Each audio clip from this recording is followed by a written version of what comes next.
Time now for Niner Talk Central. Here's Dylan DeSimone and Turron Davenport.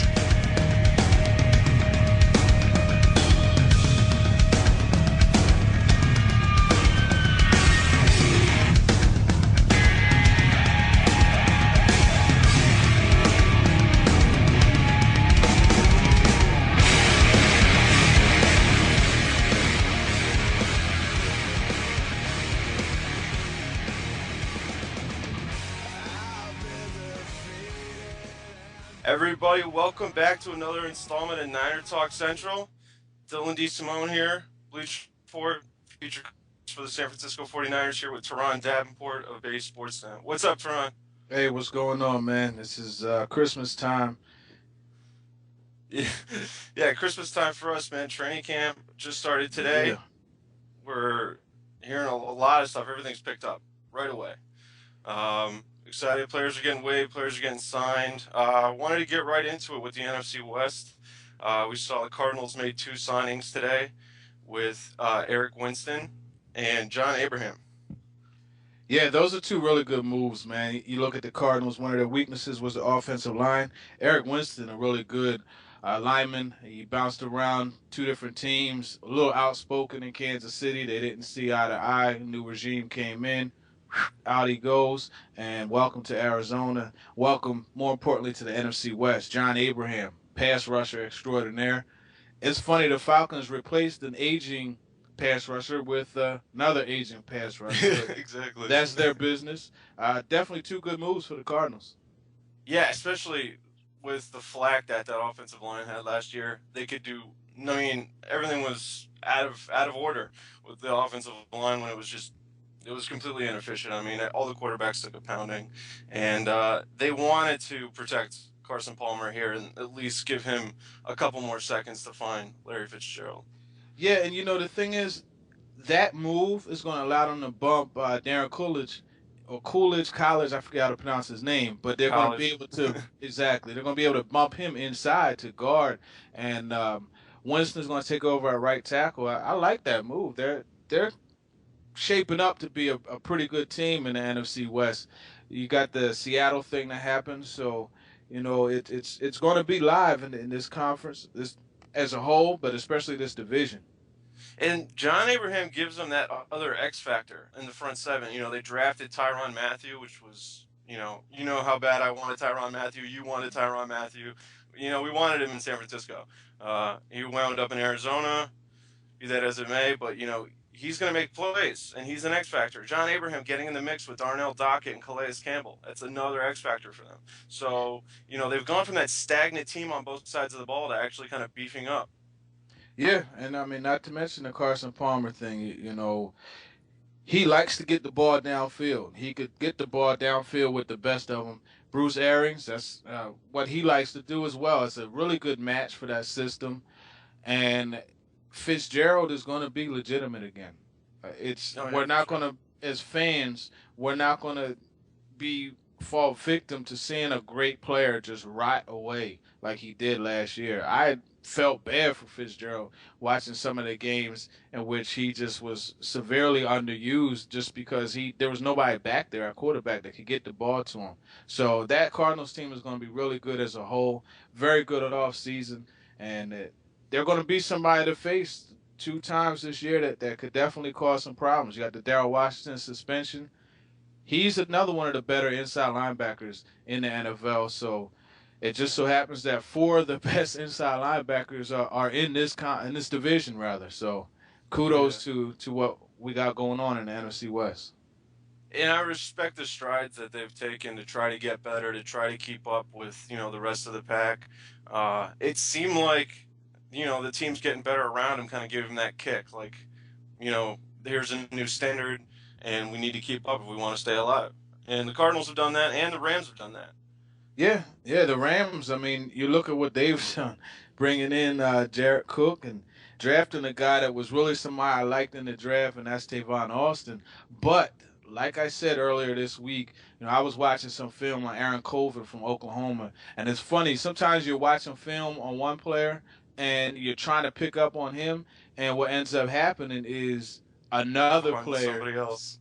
And it's not even a matter of finding him. I mean, we already knew about Stedman Bailey, but let me tell you, Stedman Bailey gave him the business in that West Virginia Oklahoma game. It was something to watch, and he's a guy that could play the slot. He's an NFL ready wide receiver, meaning that he's a route technician. He catches the ball with his hands. He understands the spacing in the passing game, and he has the long arms, so he could really be a threat in the red zone. I'm a big Stedman Bailey fan. And they got my corner last year, Janoris Jenkins. Man, that's Yeah. a really good pickup. And that team is stacked. The Rams are a very good team. You see them fitting right into the physical nature of the NFC West. And guess what? They were undefeated in the division last year. Yeah. Yeah, they got a lot of good pieces over there. I heard from Pete Prisco on Twitter. Actually, kind of sold me on one of these points. He rarely does, but he sold me on this point, which was the Rams possibly having a better defensive line than Seattle this year. And you look at all they've invested with Chris Long, who's probably one of the best, 4-3 ends in the league right now, and Michael Brockers, Robert Quinn, who's an explosive edge player, and Mm-hmm. they have a very good defensive front. And then Janoris Jenkins and Cortland Finnegan are playmakers in the back end. Yeah. So you got to kind Laurinaitis. of, yeah, Laurinaitis in the middle.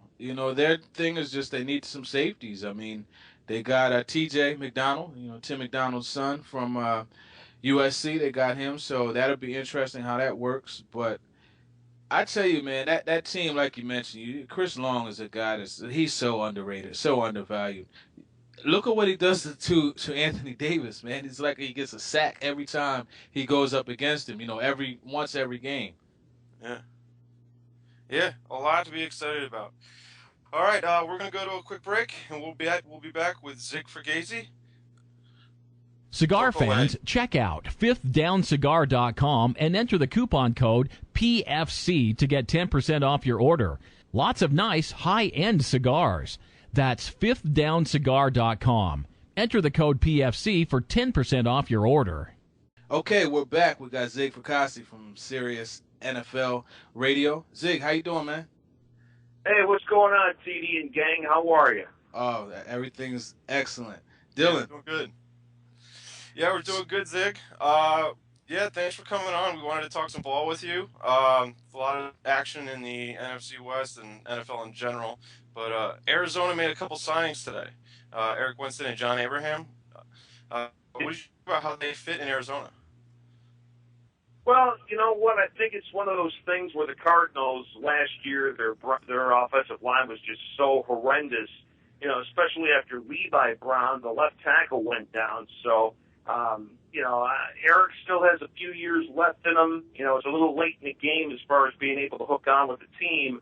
But I think he's a good add to that offensive line. And Abraham, here's another guy that's got a lot of name value. But I think the Falcons saw the fact that his play declined a bit last year. I was talking with Bill Polian the other night. I was doing a show with him on late hits, and he didn't think Abraham had anything left. So I think maybe you're trying to, squeeze maybe a few extra games out of John Abraham. I mean, it gives the Cardinals some name value, and maybe in Abraham's case for the defense, because you got Dockett and pretty solid on that side of the ball, they might not need him to be John Abraham of when he was with the Jets. But, if anything, it gives them some veteran stability as they try to kind of rebuild a little bit under Bruce Arians. Yeah, I think it's important for them to strengthen that defense, specifically the defensive line. They need somebody up front that could generate some pressure. It's interesting you said that about Bill Polian. Just looking on the opposite side of the ball with Eric Winston, he did become expendable when the Chiefs made their draft pick. Now, have you heard anything as far as Robert Cooper? What's the deal with him? Not Robert, but Jonathan Cooper. Yeah, sorry about that. Jonathan Cooper, the guard. Apparently, he's not signed yet. Do you know anything about that? Like, what's going on there? No, I wish I did, because there's the top pick is still not as near as I could tell in the fold either. So you still have some first rounders that are unsigned, and I'm just wondering, basically if that's the case, at least with Arizona, if it's the offset language deal, which is basically a provision the agents want, if you will, the team, or I should say the teams want it, the player definitely doesn't want to do it. Basically, if they decide to cut the player after the third year of the deal, then they're not on the hook for it if another team picks it up. So I'm sure that might be the hang-up in Cooper and the other draft picks case. That's interesting. Do you think that was a smart pickup to take Jonathan Cooper? And do you think that perhaps what San Francisco's done inside the division with the big interior linemen, you got Alex Boone and Mike Upati, these guys kind of made this line strong and fierce from the inside out. Do you think something like that would have influenced their pick or made them think that it was a good way to go? Well, I think that might have been part of it, but, like I mentioned earlier, Arizona's offensive line was just brutal last year, and I honestly think that, they were going to target that side of the ball, whether it came hell and high water, so that's what they did, and Cooper, obviously was a pretty highly rated talent coming out of North Carolina, so I think that was part of it, but I just think, Bruce Arians being an offensive mind knows that you got to protect your quarterback, so get some youth there and groom them in and, working with a couple of veterans, because obviously, with Carson Palmer being the guy there now, it's kind of like everybody's learning on the fly there in Arizona. Yeah. So I think the Cardinals, I think they'll be in good shape in the NFC West. Just moving on, a team that wasn't really too much news about them recently, the St. Louis Rams. How do you feel about the improvements that they've made on both sides of the ball? Well, obviously, I like the pairing, the West Virginia receivers, Bailey and Austin. Yes. I think that gives them, a couple of nice weapons for Sam, because quite honestly, I thought they were kind of lacking in that area. I think the loss of Steven Jackson obviously hurts. You're talking about a 1,000-yard annual guy and pretty good out of the backfield. So, whether Richardson remains to, be the guy, or I believe Pete might still be on that team too, so it'll be interesting to see how they do there. Obviously adding, Long was a good move for them too. Defensively, I think they're pretty well set. Laurinaitis is a beast as far as the middle is concerned. I like what they did. I especially like what they did in those games against the 49ers and the Seahawks last year. St. Louis could have conceivably won all four of those matchups. They were so good. So Jeff Fisher has instilled that toughness for them. Do I think that they're a playoff team? They're probably going to contend. But with Seattle and San Francisco being so strong, I think the Rams are probably another year away. Yeah, they're definitely an up-and-coming team, though. Janoris Jenkins, oh, yeah. That's my guy. I like him a lot. He's a very good corner. Love the dog in him. So I like the way that team looks. They also got a guy, just under the radar one. He was injured while he was at the University of Miami, but Ray Armstrong, if he could get back on track, that was a player before he got hurt. So there's different players on there that I think could definitely come out. Cody Davis is another one from Texas Tech, was a safety I liked a lot too. So you're right, this Rams team is in good shape. So we want to just move on real quick and spend some time on the Seattle Seahawks. We got the Percy Harvin news today. What's your take on everything with them? Well, it makes you wonder, guys. We're I'm sure the Seahawks have a fine medical staff and all this kind of stuff. But, for a guy who may have had he had the migraine issues when he was with the Vikings, and now he's got a hip issue, and Pete basically said today that he might need surgery. So they still have to decide on that. Though heard Russell Wilson talk today, and he says he loves the guy. It gives him a great amount of versatility. He's neighbors with them, I guess, wherever they're both from. So there's that continuity there. And obviously Seattle is a team that I think is really on the cusp of being a dominant team in the NFC for the next couple of years. My concern there, obviously, one, are they a team that kind of cheats a little bit? Because they had, those half dozen players being tested for Adderall and all this, so they kind of got that stigma to them too. and Russell Wilson. Is there going to be a sophomore jinx for him? I don't think there is, because I like his poise, but you always got to watch out for that. But, you add Averill in the off season. They already have Wagner to a very strong defense. Sherman might be the best corner in the league when he's not talking every 5 minutes. I think Seattle's really stacked. And again, if Wilson doesn't take the step back, I think Seattle could conceivably wind up in the championship game. Yeah, it is definitely something that could happen. They rely so much on the running game, and the 12th man, that's something that is definitely a factor for them. And it's funny you mentioned the migraines with Percy Harvin. A running joke that I have myself is, how is it that the only guy in the NFL that misses games due to migraine headaches is playing in the loudest stadium over the last 5 years? Right, huh? You know what I mean?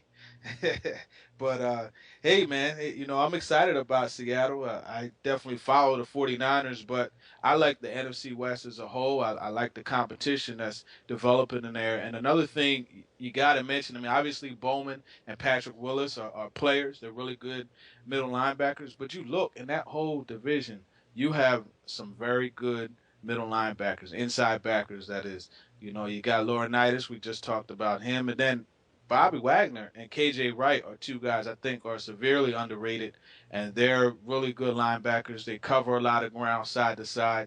I like them a lot. And, of course, Daryl Richardson with the Cardinals. So that's somebody else too.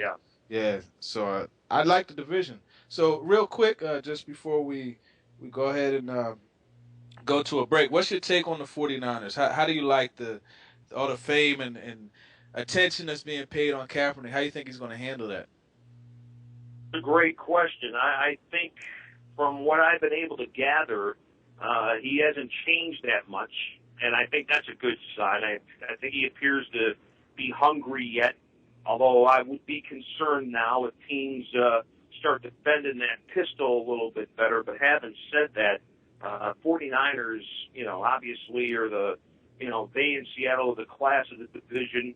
He's another guy, like we talked about with Russell Wilson. Does he take a step back this year? But they're, very solid with the ground game. The offensive line, I think, is one of the best in the league. I think the Bolden pickup was quite huge. In fact, Kadri Ismail is now doing some shows with us on Channel 88, and he said that the Ravens traded Bolden to the 49ers. He doesn't think Baltimore will repeat now because Bolden brings that much savvy to the passing game, and I think that helps a young quarterback a lot.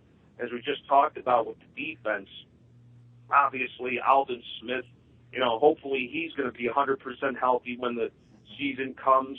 Justin Smith, they just signed to a long-term deal. I like the linebackers. The Whitner, I'm wondering if they're going to bring him back. Their safeties look a little shaky to me. The corners, they wanted Eric Wright, but that deal got voided. So they're still, I think, a slight edge over Seattle as far as the division goes. But, again, you wonder with them getting a little older, and can Kaepernick avoid his, if you will, sophomore jinx, I think are going to be big questions for Jim Harbaugh. Overall, do you think they got better or they got worse? It's a great question. I think they're about the same.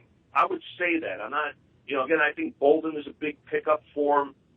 Some of the guys they lost in, the off season and the age, maybe negligible, but I still think if you're doing a roll call of the top NFC teams, you would put the 49ers, I think, easily in the top 3. So I think they're right about where they were last year. There you go. So that sounds good. That's the news I wanted to hear. I'm glad you have a good take on the 49ers. That's where the heart is. And, hey, man. I know definitely, it is. Yeah, you know it all the way back, man. You know how it goes. So it was a pleasure having you on, Zig. And if you want to go ahead and give your Twitter a shout-out so our listeners could go ahead and follow you for more information. And if you want to shout out your show on Sirius, you're welcome to do so. Thanks, bro. It is at Twitter at Zig, Z-I-G, Fracassi, F as in Frank, R-A-C-A-S-S-I. And to be actually roaming around a little bit on the airways. Tomorrow night I'll be on 8 to 11 Eastern with Booger McFarland, the former Bucks and LSU standout. Saturday I usually do the End Zone 2 to 6, but because the training camp tour is going to be with the Chargers, I'm actually doing a night show with Ralph Bacchiano Saturday night from 7 to 10 Eastern time, and then we'll be out on in Canton the week following with all-day coverage of the Pro Football Hall of Fame, and then August 10th will be with the Buccaneers from noon to 3. So generally tune in on the weekends, and then you'll never know. You may hear me pop up on a Tuesday or Friday night here and there. There you go. There you go. All right, well, thanks for coming on, and we're going to go ahead to a break. Great guest with Zig Fracassi, and we'll be right back. Football fans, looking to get healthy this year? Now is the time, and I have the perfect place for you. Save 10% at onit.com/football radio. Exclusive PFC radio listeners save 10% off their order. That's onit.com, ONNIT.com/football radio. What's up? Welcome back to Niner Talk Central. Dylan DeSimone here with Turron Davenport. We have Dorsey Levens, former Green Bay Packers running back and Eagles running back, coming to talk. What's going on, Dorsey? Nothing much, guys. How you doing? Hey, how's it going, man? Good, good. So yeah, we wanted to see what you've been up to lately. I've been watching on Twitter. We hadn't talked in a while since we had done that interview, but yeah, you've been promoting Bell Rung. Can you did you want to tell us a bit about that video project?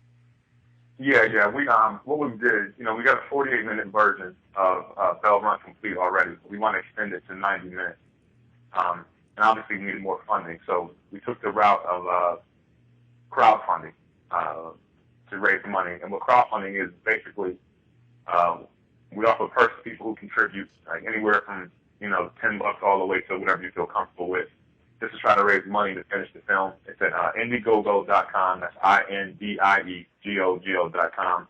Put in Bell Rung or my name, and it'll take you right to our page. And you'll see everything that we have set up. There's a little testimonial about myself, letting people know why we're engaging in this project. So yeah, in a nutshell, that's what we're doing. Trying to get this thing extended and make it a little more modern. We haven't filmed in over a year. So we got to modernize a lot of things have happened, and a lot more information is out there. Definitely. And that's what it's been about the whole time. We're still continuing to get information, and it's constantly evolving. Now, can you tell us about what kind of brought you to the forefront of this with a hot button topic, and what kind of inspired you to communicate to people through film? It's really weird how everything panned out because, as you know, I've ventured into the film industry post NFL career. I've had a couple of movie stints to the movie last summer in England. I wrote Bell Rung, wrote and starred in a stage play. So I was just trying to, do something in the film industry. So a buddy of mine said, let's do a documentary on concussions in hockey. And I was like, dude, I don't know anything about hockey. I just don't. But I've heard some things around the NFL, and let's do some research and let me find out, what's going on in the NFL. And then I started doing research, and I started interviewing doctors. And you realize we got a serious issue on our hands. With guys suffering with traumatic brain injury. A guy I talked to in his mid-20s was already suicidal. He just can't deal with the head pain. He couldn't afford treatment to get help. So there's, it's not being talked about enough. And it's not just NFL guys, it's all the way down to the Little League level, where there's an issue. Yeah, and it's interesting you bring that up about the suicidal thoughts and things that these guys go through. You have the recent things that have gone on with some of the guys, and it's a shame. And like you mentioned on your website, you talk about how the stereotype of players are to be party goers and guys that do nothing but enjoy the nightlife, and then you have the other guys like yourself, who are regular citizens, and are still dealing with some of the after effects of playing such a physical sport. So I definitely agree that light has to be shined upon that, man, and it's really good work what you're doing. Oh yeah, I appreciate it, man. it's weird. I just talked to one of my college buddies who never played in the NFL, and he was just diagnosed with traumatic brain injury, and he's going through it. And one of the things that I haven't even touched on in my documentary are the college guys. We focus on the NFL guys and then the little league guys or the younger guys. Fortunately enough for him, he has money or he has good health insurance, so he can cover his expenses. But he started going on with some guys that played with us. He was like, yeah, this guy's having really bad issues. This guy, I talked to him for 5 minutes, then he zones out. I don't know where he is. And these guys don't have health insurance; they can't get help. So it's like, I haven't even touched this. The first I've ever talked about this is with you guys. And like I said, and the major problem, for me is at the little league level. Because if those kids get that second concussion and the first one hasn't healed, that can be fatal. But there's still so many stones that haven't been turned, and so many guys' stories that are suffering, and they're not guys they're everyday household names. The average NFL career is only 3 years. So there are a bunch of guys out there who are hurting that you've never heard of. And people don't care because they never heard of them. Really, it seems like people only started paying attention when Junior Sayas committed suicide. Yeah, good point. Yeah, I remember that's what we discussed, and it's funny how you brought up. It's not funny, but it's interesting how you brought up how it's happening younger and younger, and we need to kind of follow that back. We need to get to the root of it before. And we just saw that today. I don't know if you caught wind that rookie Ryan Swope was put on the retired injury list before he even had his first NFL training camp. Because of concussions? Because of concussions. Wow. Yeah. I mean, like we said earlier, a lot of this information is just now coming out.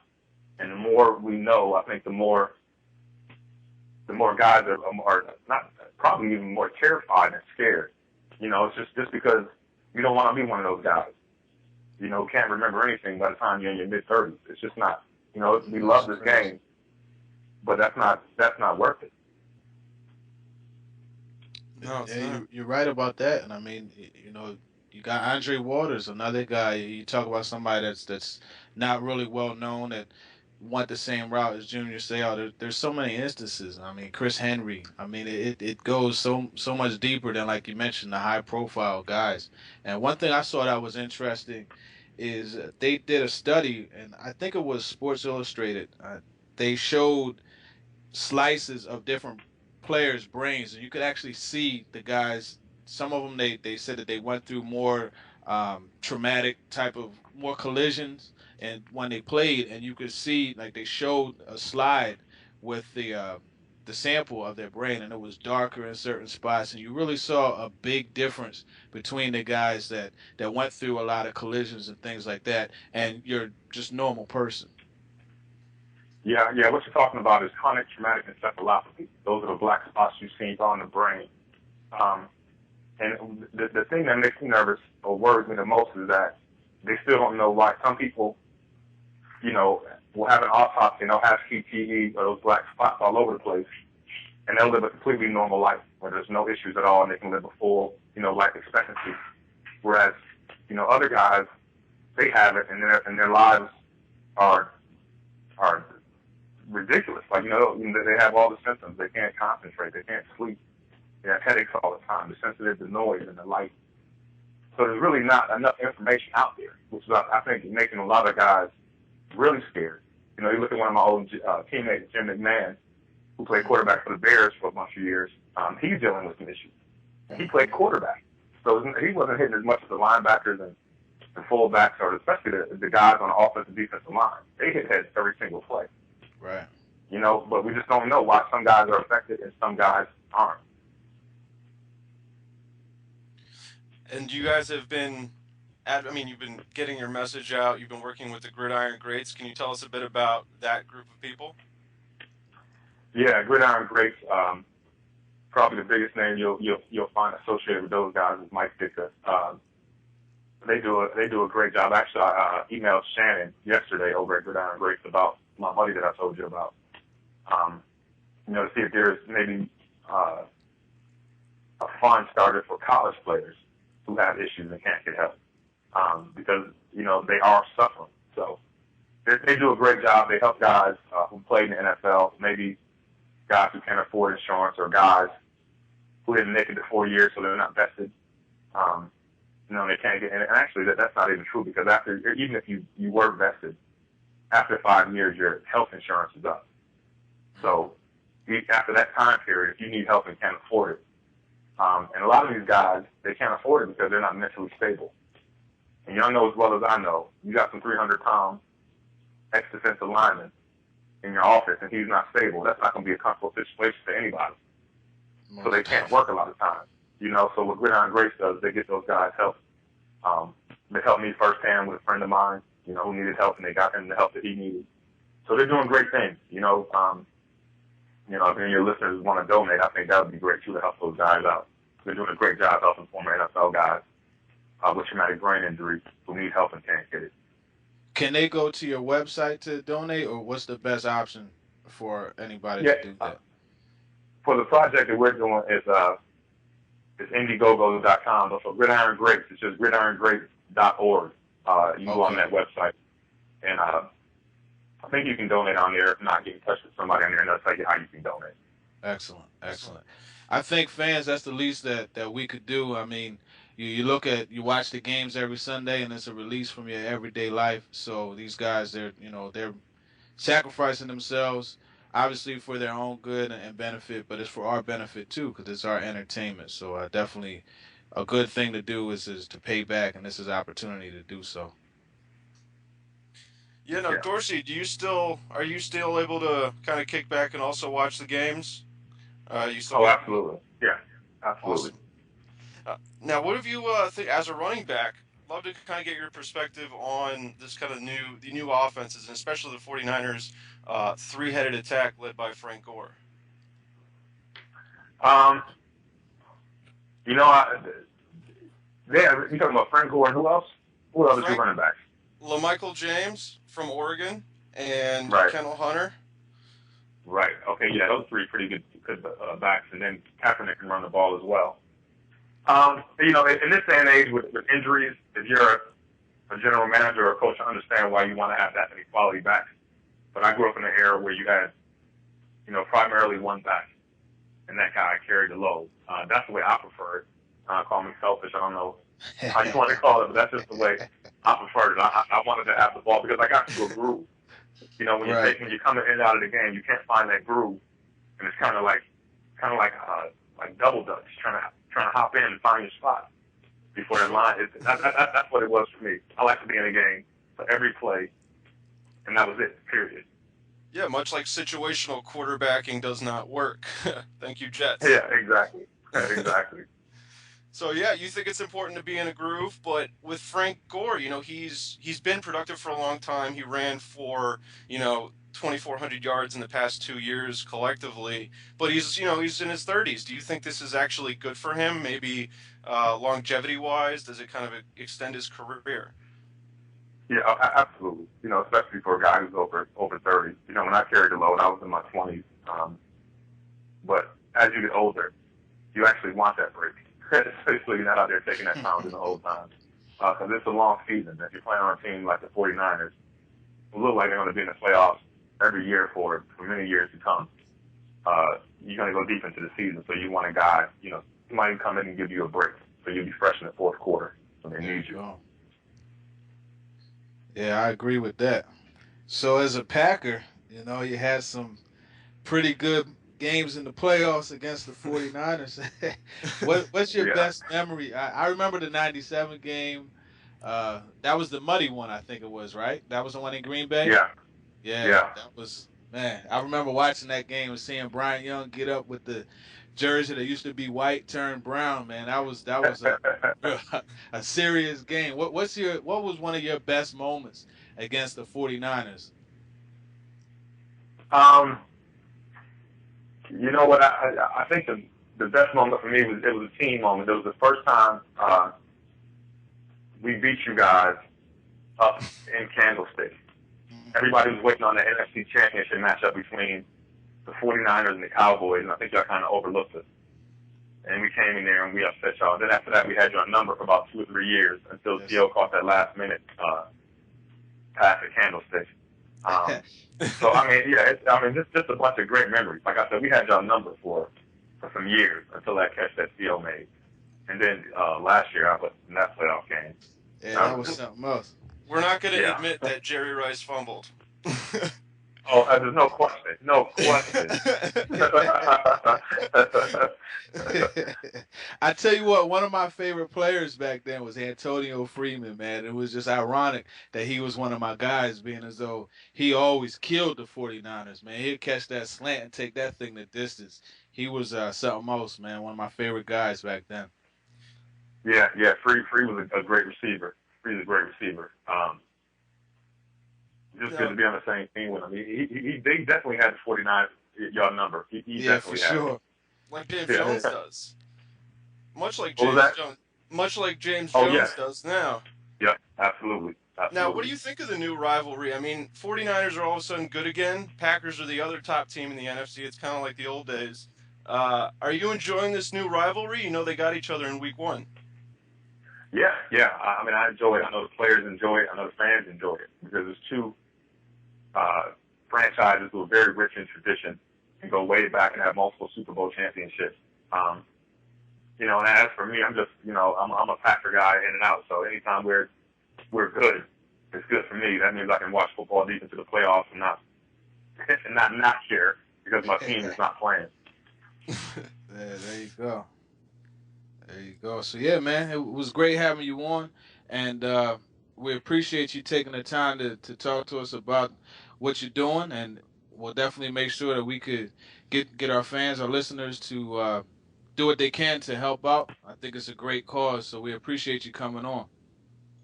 Thanks for having me, guys. I appreciate it. All right, now, take care. Football fans, check out ProFootballCentral.com for all the latest NFL news and analysis. Also, check out the very popular Pro Football Central radio network for awesome NFL talk around the league. Go to ProFootballCentral.com. ProFootballCentral.com. Welcome back to Niner Talk Central. That was Dorsey Levens giving us some insight on a lot of topics. Talk some football and head injuries. What'd you think of that, Turron? Man, that was some great conversation. I tell you, the suicidal thing, Andre Waters is a guy, he played for the Eagles. He was a coach at Morgan State University. I actually played against one of his teams, and we got the chance to meet him. He was going to be a coach at my school. He actually graduated from my school, Cheney University. And, that really touched home when that happened. He's a guy I got to interact with, and it's crazy the way what you watch on Sunday for entertainment can lead to those people that we watch actually commit suicide.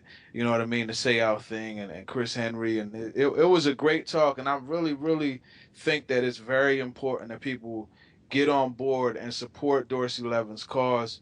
It's something that a lot of players suffer from. And like you mentioned, guys that aren't even in the league anymore, and even when they were in the league, they weren't big names. So it's something that we have to be appreciative of. Some of the things that we're able to do, to be able to sit in a room with lights on and not have that irritate us. Imagine that. I mean, these are guys that there are guys that run into those problems. So it was a great talk with Dorsey. I liked getting to talk about the 49er experiences, the Packers and Niners and the playoffs, and he got to rub it in a little bit, but we got the last word talking about the T.O. situation, 1998, the catch part 2. What you think, Dylan? It was funny. This was my second time catching up with Dorsey, and the first time we had a chat, it was very heavy on TMI and traumatic injury, and we got back into the football part of it. Obviously that game, and said Terrell Owens couldn't catch a cold all day. He caught that ball, and it just goes to show you that's what that rivalry was between Green Bay and the 49ers. And like he said, because they are hallmark franchises, not just in football but in all sports, that it's really fun to kind of watch this thing heat up again. Two great quarterbacks, and just two explosive teams with pass rushers and tradition. It's great. Yeah, definitely. So, we had Dorsey on. That was a real good talk. Zig Fracassi brought some good information, some good insight on the whole NFC West. Unfortunately, we couldn't get Tim Ryan on today, but we will get him on in the near future. I was looking forward to talking some shop with him. But just overall, getting back on the NFC West, the receivers for the Cardinals, obviously, like we mentioned, they're going to benefit from Carson Palmer. You got Michael Floyd and Andre Roberts, two guys that are going to maybe they will break out. We'll see what happens. But we didn't talk about the Percy Harvin injury enough. What do you think of that? You think he's going to be out for a little bit? I think, if I would like Harvin to be there. I don't want any excuses. It's kind of like you want to play the best at their best to know that, well, you're the best. So, you kind of want Percy to be there. That's something the Seattle Seahawks fans were riled up about. And it sucks because he's such a dynamic player. And if he could just stay healthy, last year in Minnesota, he was doing it all. He was catching, he was receiving, he was rushing. He was doing everything and got to the point where, wow, he is in the MVP conversation. It was early, but they were talking about him like an MVP. Yeah, he was leading the league in reception, so he definitely was worthy of that mention. I tell you, though, I've had a lot of conversations about him, and my opinion remains unwavered and has actually strengthened now that this has happened.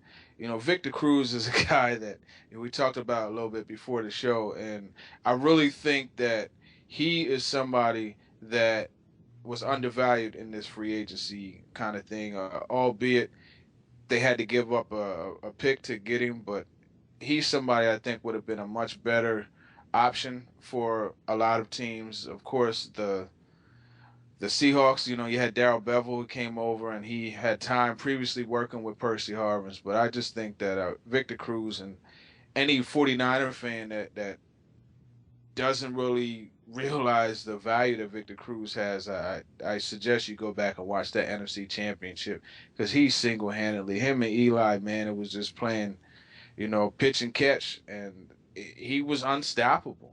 Every time it was a third down, it was Victor Cruz getting the ball, running that choice route, that two-way go from the slot. We talked about that with Parrish Cox, how hard that is to defend. And, man, Victor Cruz, he stayed with the Giants. I'm glad he didn't go to Seattle, because he would have been an even worse problem. But nevertheless, bringing it back to Seattle, I think that's a team that, as we said, they relied on the running game, and I think that they'll still be okay.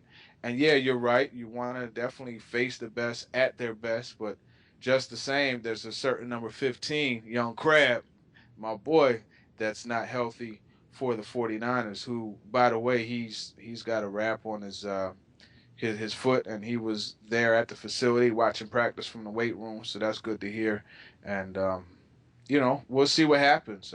Looking forward to training camp. There's so many different things to be excited about, and I can't wait for the season to start. We bring up Crabtree, and one of the things I got excited about today was the activation of Kyle Williams. That was the green light. I think it's on. Training camp is here. Kyle Williams is ready to go. I think it's on. He had his presser today, and he sounded like a veteran. He hasn't put up the veteran numbers or anything, but he's in his fourth year, which is kind of that's the time when the receiver, it's boom or bust. And I think he's got a lot of potential. This is something we kind of talked about in prior shows. He's got competition in camp, but him being the veteran and having that experience and being able to teach the other guys, I think that's going to get him a lot of reps this year.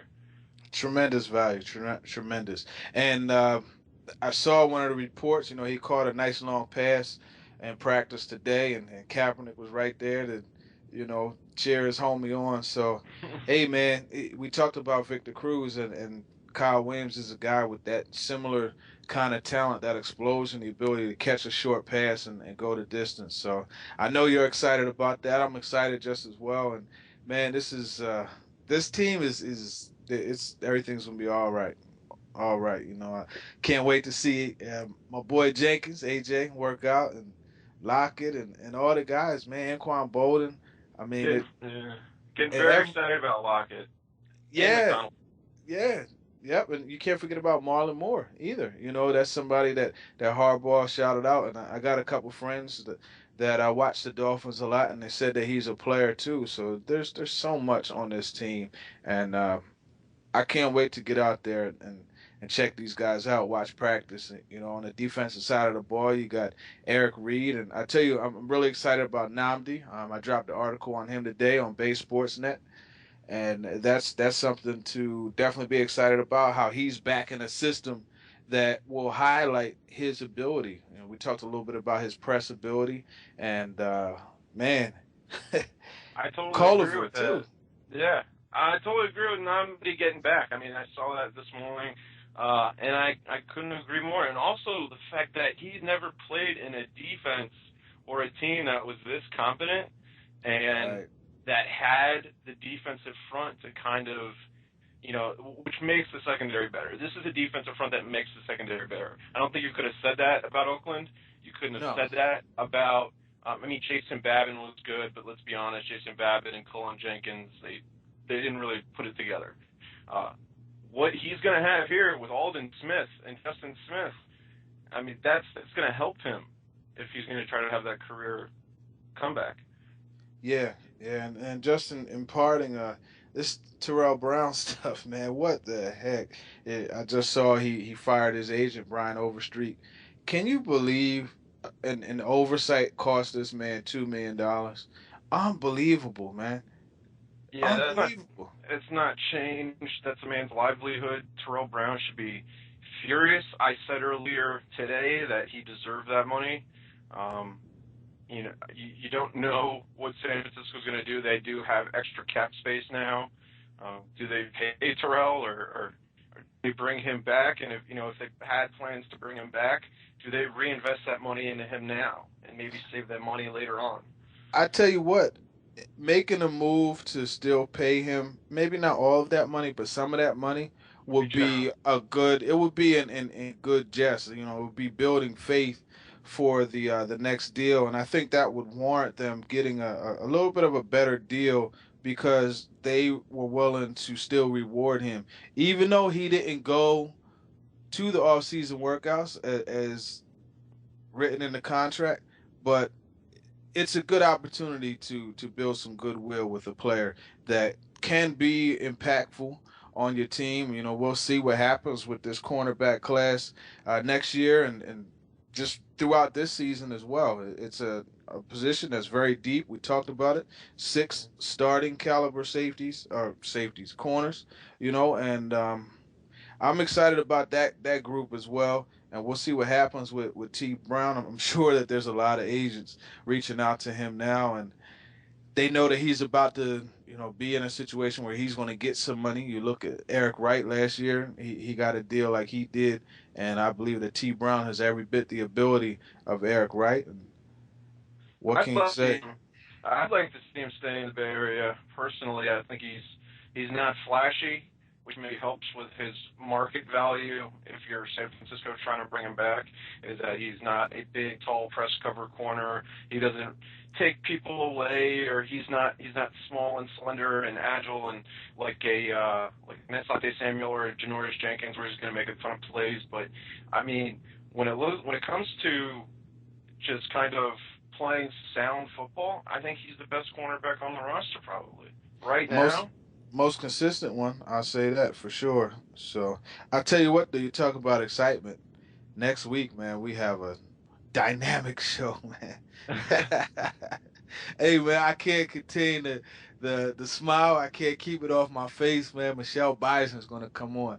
And, that's one of my favorite ladies in TV and sports TV. So looking forward to talk to her. Can't wait to have that conversation. And one of the other ladies I really like, I get to talk to her a little bit before different games, man. Mindy Bach, 49ers beat writer, CSN Bay Area. We had her partner in crime on last week, Matt Miyoko, and we got Mindy on this week, so that's going to be great convo. Very interesting to get an insider's view, as she's always there at the facility, and just get an overall NFL view from Michelle Beisner. I'm very excited about that show. Going to have a lot of new raw information. It'll be a weekend. We'll start to, I'm very, very excited to hear what they're going to have to say. Yes, sir. So that's it for this week. We look forward to talking some shop next week with the ladies. And, hey, man, there you have it. This has been a presentation of the Pro Football Central Network. For news, blogs, highlights, and more, log on to ProFootballCentral.com.